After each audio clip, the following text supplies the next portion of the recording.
በሷ ምክንያት ቤቱን፣ ቤተሰቦቹን፣ ጓደኞቹን እንዲሁም ካጠገቡ የነበሩ ሰዎች ሁሉ ከርሱ ርቀዋል። እርሱ እሷን ከመውደዱ የተነሳ ይዘፍንላታል፣ ያጫውታታል፣ ይስማታል፣ ልብስ ይገዛላታል፣ ከቤት እንድትወጣ ያደርጋታል። እንዲሁም እርሷም በተመሳሳይ ህመሜን ያክመኛል፣ ድብርቴን አጥፍቶልኛል፣ ከሰዎች ጋር እንድቀላቀል አግዞኛል፣ ከበታችነት ህይወት አውጥቶኛል፣ ስለዚህ እወደዋለሁ፣ አፈቅረዋለሁ ትለናለች።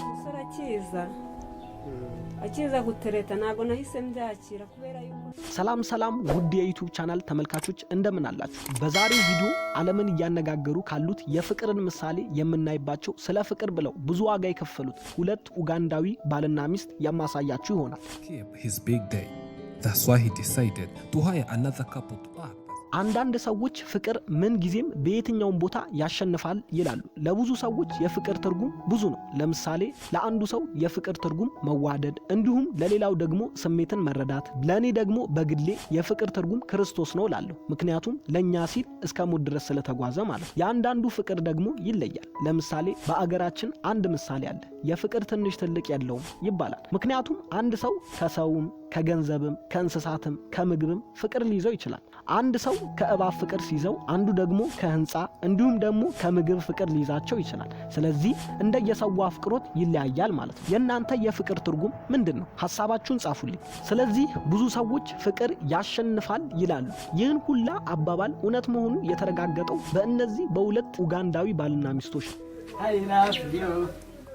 የባልየው ስም ጃኒከር ሲባል ትውልዱም ከምዕራብ አፍሪካ ኡጋንዳዊ፣ የሚስትየዋ ስም ደግሞ ኬንያራ ስትባል ኡጋንዳዊ ታማሚ ሴት ናት። ብዙ ሰዎች በእነዚህ ባልና ሚስት ፍቅር እውነተኛ ነው ይላሉ። ኬንያራ ስትናገር በማህበረሰቡ ሆነ በቤተሰቦቼ እጅግ የተገለልኩ ሰው ነበርኩ። አንድ ጊዜ ይህ ሁላ በደል በደረሰብኝ ሰዓት ራሴን ጠየቅኩ። ለምንድን ነው ይህ ሁላ በደል በእኔ ላይ የመጣው ብዬ ራሴን እያወቅኩ ራሴን ጠየቅኩ። ይህን መልስ ከልጅነቴ እስካሁን ድረስ አውቃለሁ።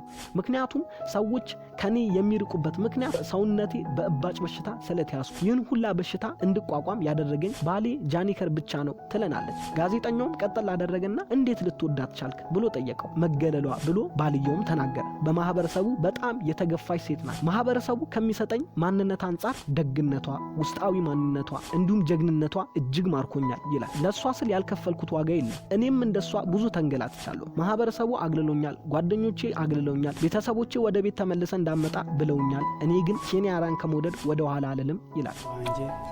እንደዚህ አይነትም ፍቅር አለ። እሺ ውድ ቤተሰቦቼ እስካሁን ለነበረን ጊዜ በጣም አመሰግናለሁ። ላይክ፣ ሼር እንዲሁም ሐሳብ አስተያየታችሁን ኮሜንት ላይ ያሳውቁን። ኢትዮጵያውያን በደግነት የምንታወቀው የኔን የዩቲዩብ ቻናል ሰብስክራይብ ስታደርጉ አመሰግናለሁ።